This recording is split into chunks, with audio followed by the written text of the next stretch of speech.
गांधी जी गुजराती थे, गुजराती व्यापारी का केस लड़ने गए थे साउथ अफ्रीका में।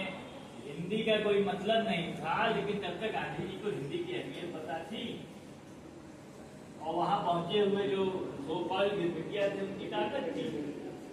तो चार जो भाषाएं थी उसमें एक हिंदी भी थी।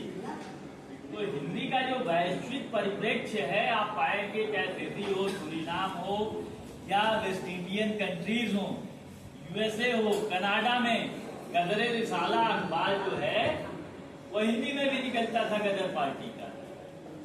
वो भी 19वीं शताब्दी का अखबार, जिससे जो है करतार सिंह।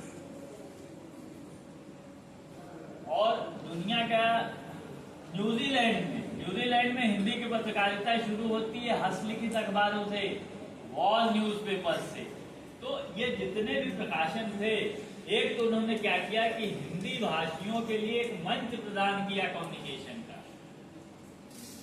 और जब आप ऐसी जगहों पे रहते हो जहां अल्पसंख्यक हो, भाषाई अल्पसंख्यक हो, आप खोजते हो इस आधार पे कि कौन हमारे लोग हैं। तो रहा हूं 8 साल तक, 100, 125, 150 लोग परिवार जुटते थे इसी आधार पर। तो ये जो हिंदी पत्रकारिता रही है, और इसमें खबरों से जुड़ी पत्रकारिता या मेन स्ट्रीम जर्नलिज्म बहुत कम रहा है। पत्रिकाएं निकली, त्रैमासिक निकली, मासिक निकली, और अब डिजिटल एज में एक तो कंटेंट की रीच यूनिवर्सल हो गई है, और उसके साथ साथ बहुत सारी वेब पत्रिकाएं हैं, कुछ तो बड़ी प्रसिद्ध हैं, है ना।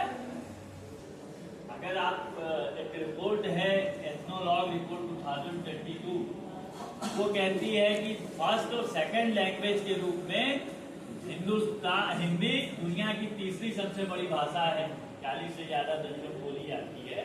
तो इन सबको सब इंटैक्ट करने का काम, बांधने का काम, एक रखने का काम हिंदी पत्रकारिता ने किया है। वो ये सबसे बड़ा अवदान है। जो भारतीय होने की फीलिंग है वो हिंदी पत्रकारिता की, वैश्विक हिंदी पत्रकारिता की देन है।